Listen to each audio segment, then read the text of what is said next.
வணக்கம் மக்களே, welcome to பிம்போம் story box. இன்னைக்கு நம்ம சேனல்ல கேட்க போற சிறுகதையின் தலைப்பு சிறகுகள். வாங்க கதையை ஸ்டார்ட் பண்ணலாம். ஒரு கிராமத்துல தர்மராஜன்னு ஒரு வயசானவர் இருந்தாரு. சின்ன பசங்கள்ல இருந்து பெரியவங்க வர எல்லாருக்கும் அவரு மேல நட்பு கலந்த ஒரு தனி மரியாதை இருந்துச்சு. சின்ன குழந்தைங்க கிட்ட கூட ரொம்ப மரியாதையா பேசி பழகுவாரு. அவரு நிறைய நேரம் குழந்தைங்க கூடவும் இளைஞர்கள் கூடவும் செலவு பண்ணாரு. அவங்களுக்கும் அவர் கூட இருக்கும்போது ஏதாவது ஒன்று புதுசாக கற்றுப்பாங்க. அதனாலவே ஸ்கூல் முடிஞ்ச பின்னவும் லீவ் டைம்லையும் அவர் வீட்டில் எப்பவும் ஒரு பட்டாளமே இருக்கும். அது மாதிரி ஒரு விடுமுறை தினம் அப்போ அவரோட தோட்டத்துக்கு கொஞ்சம் இளைஞர்களை கூட்டி போனாரு. அங்கே நிறைய அடர்ந்த மரங்கள் இருக்க இடமா பார்த்து தர்மராஜனும் ஒரு மரத்தோட நிழல்ல உட்காந்துக்கிட்டு அங்கே கீழே நிறைய மரக்குச்சிகள் விழுந்திருந்தது. அதை எல்லாத்தையும் எடுத்துக்கிட்டு வர சொன்னாரு. பசங்களும் ஆர்வமா நிறைய குச்சிகளை சேகரிச்சாங்க. இப்போ அந்த சுள்ளிகளை வச்சு ஒரு பறவை கூண்டு பண்ண சொன்னாரு.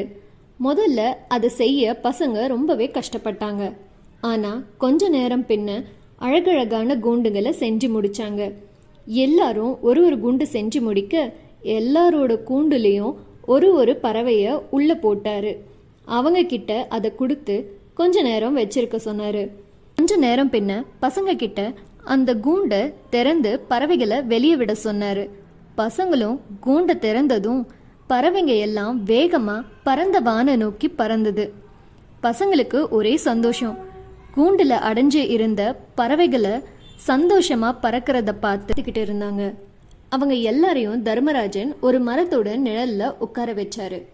பசங்களா, இப்போ உங்களுக்கு சுதந்திரமா இருக்கிறதோட முக்கியத்துவம் புரிஞ்சிருக்கும்னு நான் நம்புறேன்.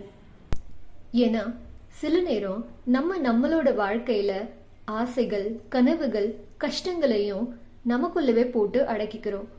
ஆனா இதை எல்லாத்தையும் உடைச்சி தள்ளி வெளியே வரும்போதுதான் நம்மளோட உண்மையான பலம் நமக்கே தெரியும். வாழ்க்கையில எவ்வளோ கஷ்டம் வந்தாலும் அதுலேயே மூழ்கி ஒரு கூண்டுக்குள்ள நம்மளையே அடக்கிக்காம நம்மளோட எண்ணங்களை நல்ல விஷயங்கள் மேல திசை திருப்பினா கண்டிப்பா அந்த கஷ்டங்கள்ல இருந்து சுதந்திரமா வெளியே வந்து சந்தோஷமா இருக்கலாம்.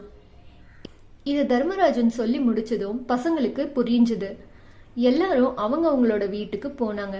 அடுத்த நாளையில இருந்து விடுமுறை தொடங்கினதும் எல்லாரும் அவங்களோட திறமைய வளர்த்துக்க ஆரம்பிச்சாங்க. எல்லாரும் ரொம்ப ஆர்வமா ஏதாவது ஒரு புது விஷயத்த கத்துக்கிட்டாங்க. தர்மராஜனுக்கும் அவரால் அந்த குழந்தைங்களுக்கு ஏதோ ஒரு உதவி பண்ண மாதிரி ஒரு ஆத்ம திருப்தி. இந்த சிறுகதை உங்களுக்கு ரொம்பவே பிடிச்சிருக்கும்னு நம்புறோம். நம்ம சேனல்ல இது மாதிரி நிறைய சிறுகதைகள், ஹாரர், கிரைம் இன்வெஸ்டிகேஷன், த்ரில்லர் ஸ்டோரிஸ்ன்னு அப்லோட் பண்ணலான்னு இருக்கிறோம். சேனலை சப்ஸ்கிரைப் பண்ணி கேட்டு என்ஜாய் பண்ணுங்க. மறக்காம லைக் பண்ணி உங்க ஃப்ரெண்ட்ஸ் அண்ட் ரிலேட்டிவ்ஸ்க்கு ஷேர் பண்ணுங்க. நன்றி.